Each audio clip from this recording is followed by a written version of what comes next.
What up, guys? Well, Mr. Downtown Melo, and you're listening to the Entertainment Report on iHeartRadio, live from Dubai for Thursday, October 4th, 2018, delivering some major stories and trends going on in the world of entertainment and beyond. You can follow the show on Facebook, Twitter, or Instagram, facebook.com/The Entertainment Report with Ray Melo, that's RAYMELO, on Twitter at The Enter Report, or on Instagram at The Entertainment Report. You can listen to the show anytime you want on iHeartRadio. Just go to iHeart.com or your iHeart phone app, search for The Entertainment Report, and it'll take you to the page. Sylvester Stallone has posted on Instagram the first photos of himself as John Rambo in Rambo 5, featuring the actor sporting a new Western look for the character. Stallone said on Tuesday, alongside a photo of John Rambo wearing a cowboy hat, tan gloves, and chaps, "Tonight we start filming." John Rambo has traditionally worn military-style clothing, tank tops, and a headband throughout the action series. Stallone also posted on Instagram a photo of John Rambo riding a horse. He captioned the image, "Comes a horseman wild and free, at Rambo movie, #Rambo 5. Rambo 5 is set for be released in the fall of 2019. Adrian Grunberg is directing from a script by Matthew Kuronik. Stallone will next be seen reprising his role as Rocky Balboa in Creed 2, which is set to arrive in theaters on November 21st. Janelle Monae has been cast in Focus Features' upcoming biopic based on abolitionist Harriet Tubman titled Harriet. Monae's role in the film is unknown. The singer-actress joins a cast which includes Cynthia Erivo as Tubman, along with Leslie Odom Jr., Joe Alwyn, Jennifer Nettles, Clark Peters, Vanessa Bell Calloway, Zachary Monham, Deborah Anyan-Reinride, and Vondi Curtis Hall. Tubman escaped from slavery in 1849 and helped slaves to escape using the Underground Railroad. She also campaigned for women's suffrage and worked as a spy for the Union Army during the Civil War. Cassie Lemons is directing Harriet based on a screenplay she co-wrote with Gregory Allen Howard. Monae tweeted about joining the biopic on Tuesday in a message directed towards Erivo, who previously expressed excitement over Monae's involvement. Monae says, "And I love you at Cynthia Erivo. It's an honor to help tell the story with you and all involved. #Harriet." Monae has also joined the cast of the animated feature Ugly Dolls, based on the toy brand of the same name. The music star will be performing original songs for the project, Variety reported. Noah Centineo is joining the cast of the Charlie's Angels reboot. The outlet reported the 22-year-old actor will play a love interest in the forthcoming film starring Kristen Stewart, Naomi Scott, and Ella Balinska.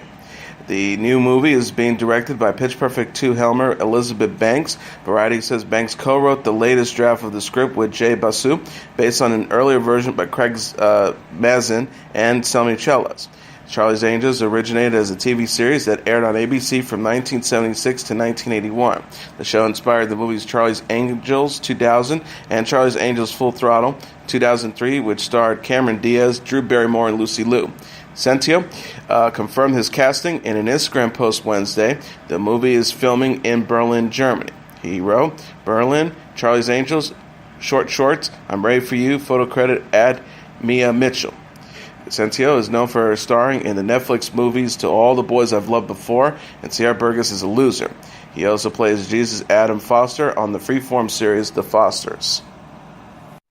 Christian Bale portrays former Vice President Dick Cheney alongside Sam Rockwell's former President George W. Bush in the first trailer for Vice. The clip released Wednesday goes behind the scenes of the Bush presidency. Rockwell's Bush is seen discussing with Bale's Cheney how he wants the former Secretary of Defense to become his vice president. Cheney then makes an agreement with Bush to allow him to handle bureaucracy, the military, energy, and foreign policy, despite having what he referred to as a symbolic job. Steve Carell as Donald Rumsfeld and Amy Adams as Cheney's wife Lynn Cheney also make appearances. Carell's Rumsfeld asks, "Are you even more ruthless than you're used to be?" Vice from director Adam McKay is set to arrive in theaters on Christmas Day. Bale transformed himself for the role of Cheney, appearing to have gained a significant amount of weight to portray the politician. Black Panther star Winston Duke has signed on to star alongside Mark Wahlberg in the upcoming Netflix film Wonderland. The film is based on the novel Robert B. Parker's Wonderland by Ace Atkins. The book is part of the Spencer series, named after a fictional character across 48 best-selling detective novels first written by Parker and then later Atkins. Wonderland will follow Spencer, who, after getting out of prison, is sucked back into Boston's criminal element where he learns the truth about a sensational murder and the conspiracy behind it. Peter Berg is directing, based on screenplay by Sean O'Keefe. Wahlberg is producing alongside Berg and Stephen Levinson. Toby Asher and John Logan Pearson are also executive producing. Wahlberg and Berg have previously teamed up together on films like Lone Survivor, Deepwater Horizon, and Patriots Day.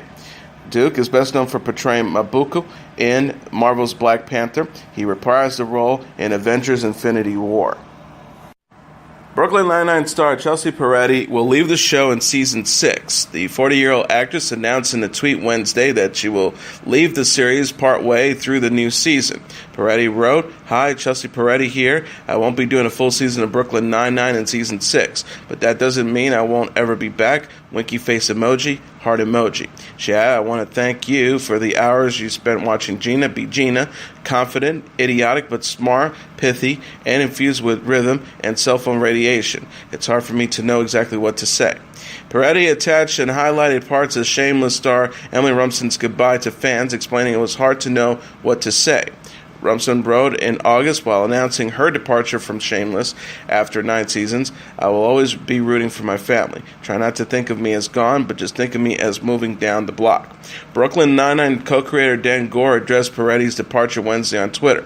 The producer wrote, "She has brought so much to her amazing, hilarious, unique portrayal of Gina Linetti, which is not surprising since she's one of the funniest people in history."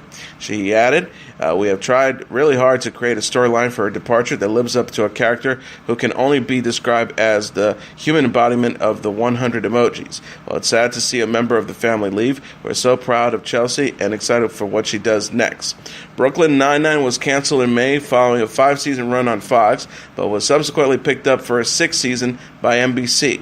The series co-stars Andy Samberg, Stephanie Beatrice, Terry Crews, Melissa Fumego, and Jojo Trujillo. Sabrina, played by Kiernan Shipka, must choose between the witch world of her family or the human world of her friends in the latest trailer for Netflix's upcoming supernatural series, Chilling Adventures of Sabrina. The clip released Wednesday features Sabrina unable to commit to the witch world during a demonic ceremony that takes place on her 16th birthday.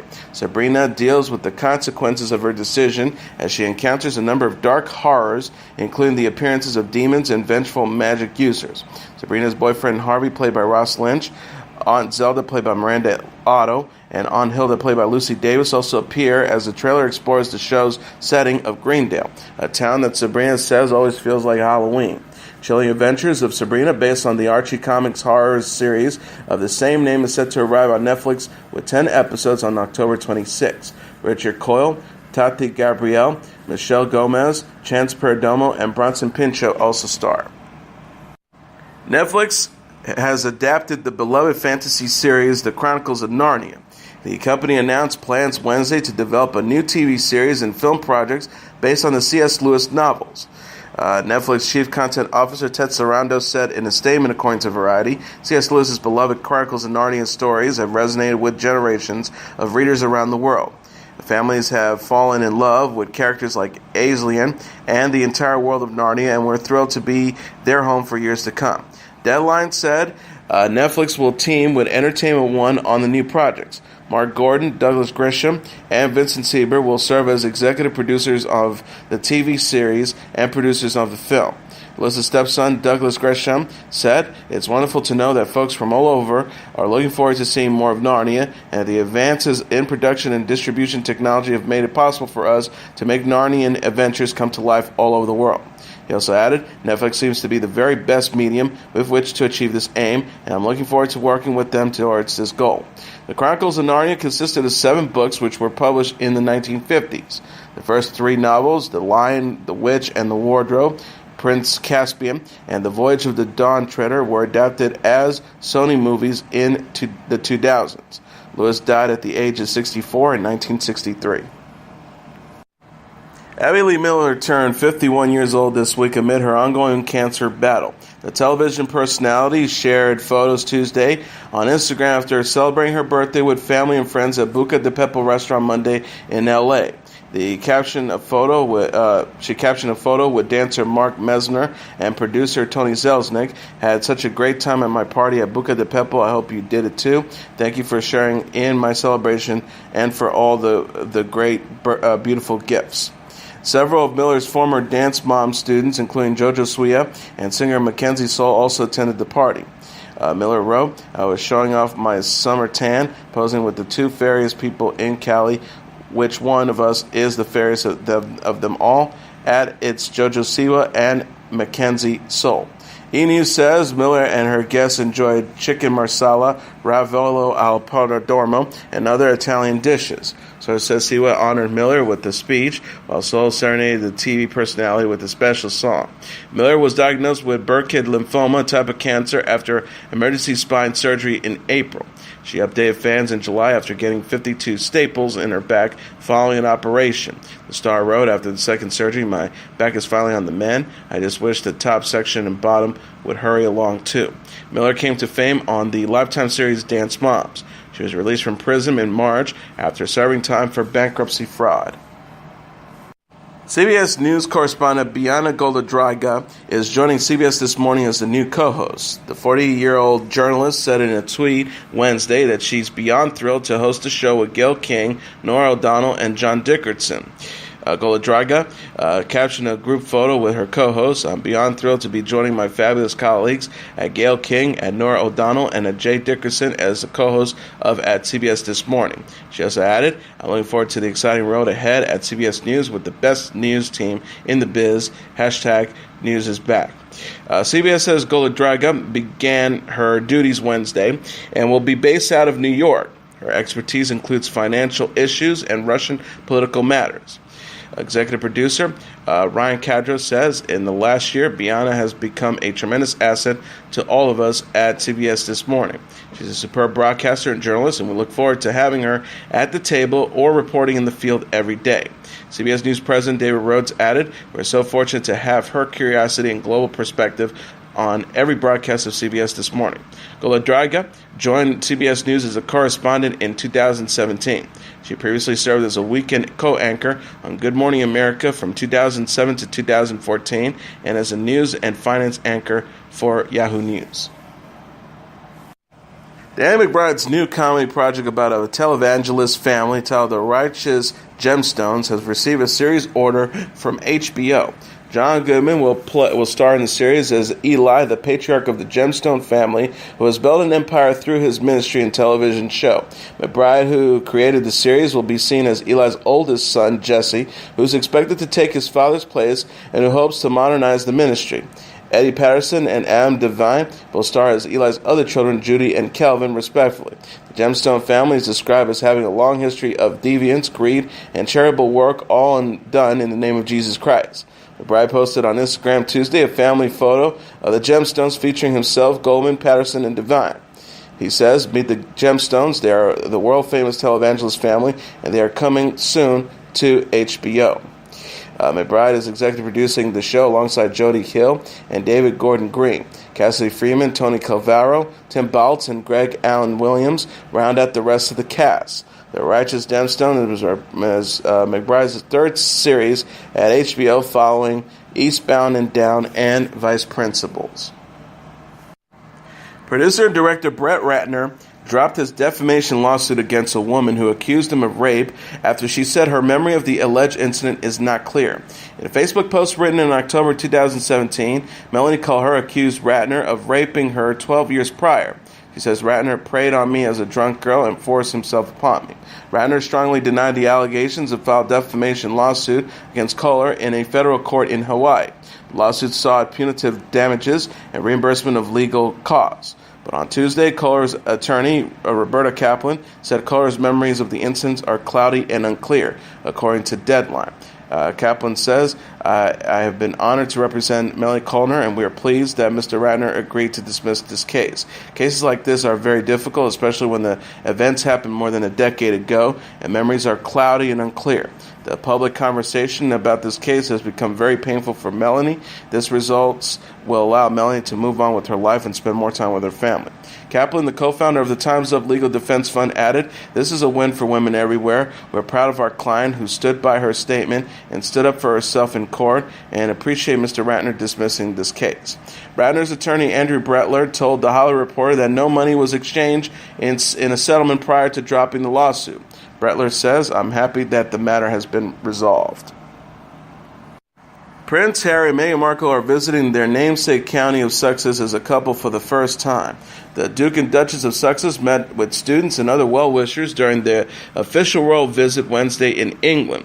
Harry, who wore a gray suit, and Markle, who sported a cream-colored coat with a black blouse and leathered skirt, were greeted by children from the Prenuptial School. Kensington Palace captioned a clip on Twitter, meeting children from the Prebendale School. A fantastic welcome at the start of #The Royal Visit Sussex. People said students from Westbourne House School presented Harry and Markle with an AZ guide to Sussex. The Duchess asked the children their names and appeared pleased with the gift. She said, "Oh my goodness, thank you. That's very cool." Harry and Markle moved on to view the Sussex Company of the Declaration of Independence, one of two handwritten copies. The other signed copy is housed in the National Archives in Washington, D.C. Kensington Palace wrote, taking a closer look at the Sussex copy of the Declaration of Independence, a rare copy of the American Declaration of Independence, and one of only two in existence that was discovered in 2016, #Royal Visit Sussex. Harry and Markle stopped by the University of Chichester before moving on to East Sussex. The couple will begin their fall tour of Australia, Fiji, the Kingdom of Tonga, and New Zealand on October 16th.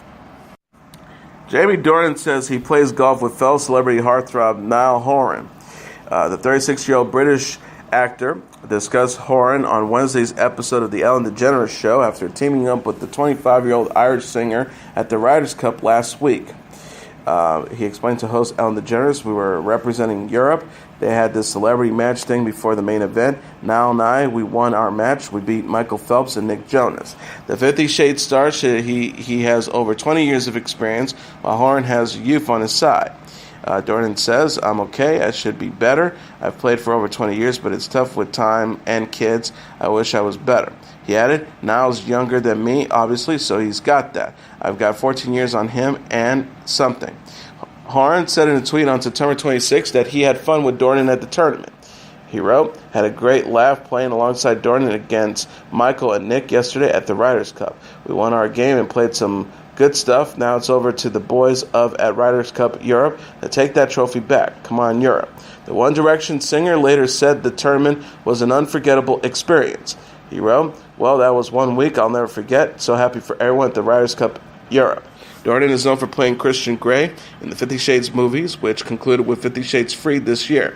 He will star in the new film Robin Hood with Tara Egerton and the HBO movie My Dinner with Hervé. Lil Wayne appeared on The Tonight Show and discussed his unique approach to recording new music. He doesn't write down any song lyrics.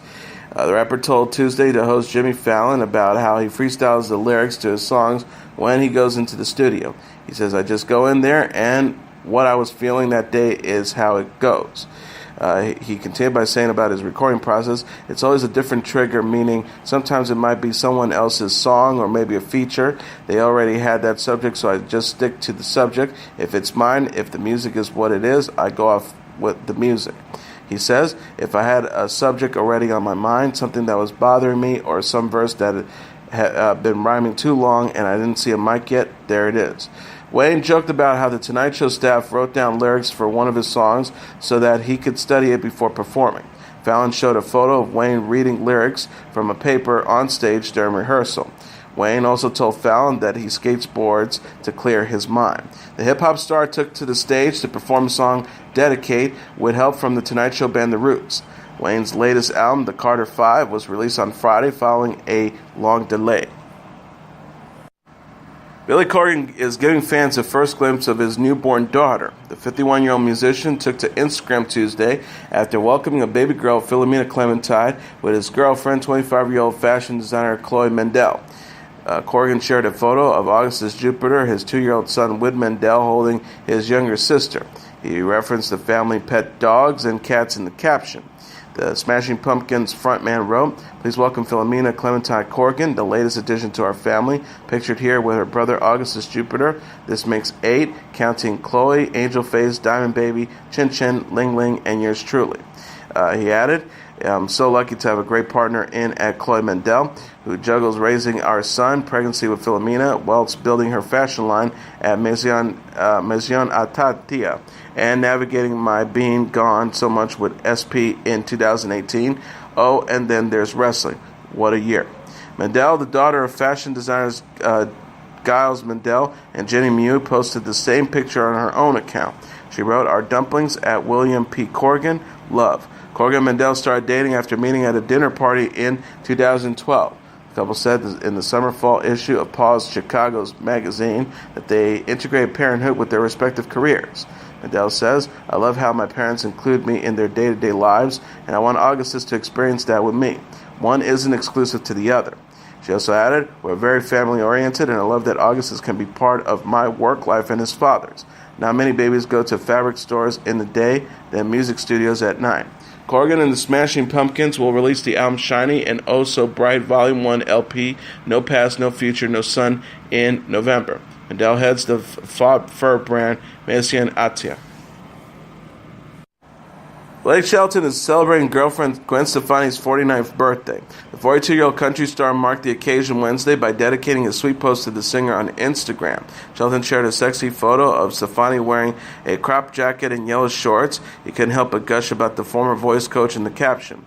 The star wrote, "Somehow it feels more like my birthday every day. Happy birthday at Gwen Stefani. I love you." Stefani said in an Instagram post in September that she is so grateful for Shelton. She posted a video of the country star serenading her with his song Turning Me On, which inspired by their relationship. Stefani wrote, adding a heart emoji, "I'm so grateful." Sheldon and Stefani confirmed their relationship in November 2015, following their respective splits from Miranda Lambert and Gavin Rossdale. Sheldon said in an interview with Today in June that he feels closer to Stefani every day. The star says, "Now here we are, going on 3 years later, and every day that goes by, it just feels like a stronger bond between the two of us." He added, "It constantly feels like it's going to the next level. That's the only way I think either of us could probably describe it." Stefani announced plans last week to release a deluxe version of her holiday album, You Make Me Feel Like Christmas, on October 26th. The album includes a duet of the same name featuring Sheldon. And here are the top 10 songs on the Billboard Hot 100 singles charts for the week of October 6th. Number 10, 5 Seconds of Summer with Young Blood. Number 9, Kanye West and Lil Pump with I Love It. Number 8, 6ix9ine featuring Nicki Minaj with Fifi. Number 7, Cardi B, Bad Bunny, and J Balvin with I Like It. Number 6, Travis Scott with Sicko Mode. Number 5, Eminem with Kill Shot. Number 4, Drake with In My Feelings. Number 3, Post Malone with Better Now. Number 2, Juice WRLD with Lucid Dreams. And the number 1 song on the Billboard Hot 100 singles charts for the week of October 6th, Maroon 5 featuring Cardi B with Girls Like You. And now let's take a look at what happened on this date in entertainment history. On this date in 1970, Janis Joplin dies of a heroin overdose.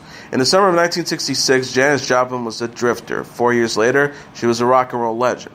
She'd gone from completely unknown to the generational icon on the strength of a single blistering performance at the Monterey International Pop Festival in the summer of 1967, and she followed that up with 3 years of touring and recording that cemented her status as, in the words of one critic, second only to Bob Dylan in importance as a creator, recorder, embodiment of her generation's history and mythology.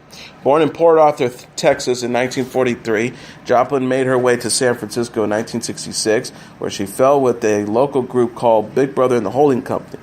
It was with this group that she would become famous, first through her legendary performance of Ball and Chain at Monterey, and then with the 1968 album Cheap Thrills. She soon split off to launch a solo career, however, her personality and her voice being far too big to be contained within a group.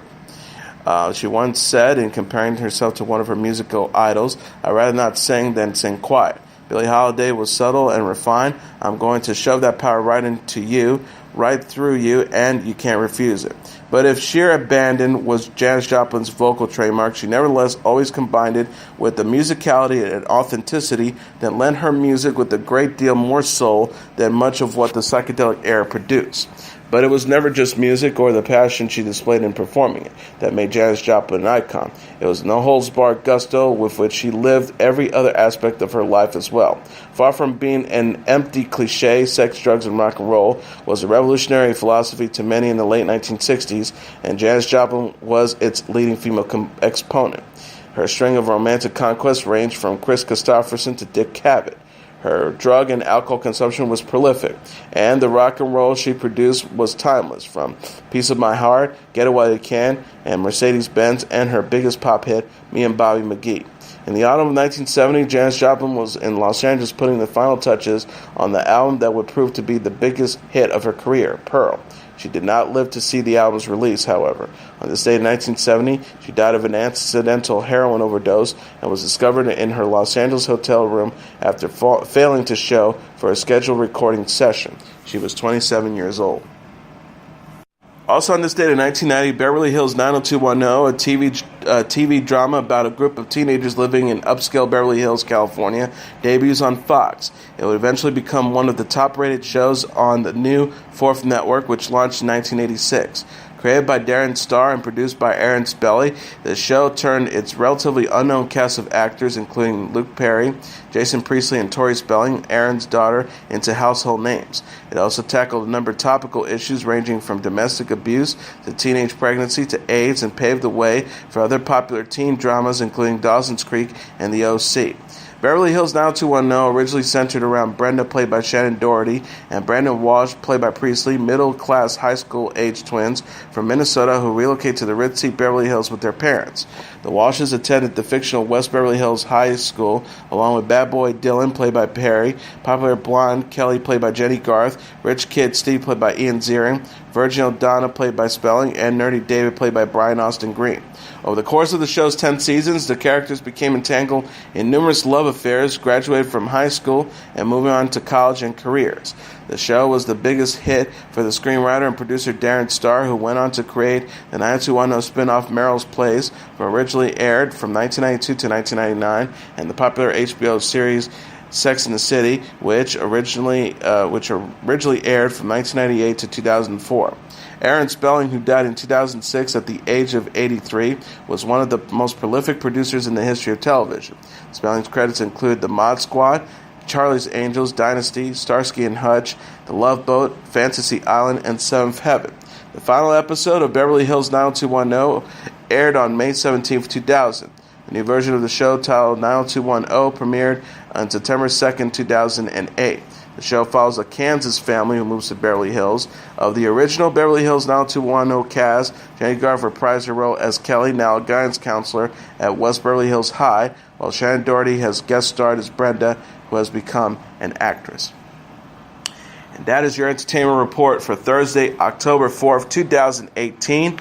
I'm your host, Mr. Downtown Ray Melo. I'll be back tomorrow to deliver some major stories and trends going on in the world of entertainment and beyond. You can follow the show on all social media platforms, Facebook.com/The Entertainment Report with Ray Melo. That's RAYMELO. On Twitter at The Enter Report, or on Instagram at The Entertainment Report. You can listen to this episode or any previous episodes of The Entertainment Report anytime you want on iHeartRadio. Just go to iHeart.com or your iHeart phone app, search for The Entertainment Report, and it'll take you to the page. Good night, and God bless you all.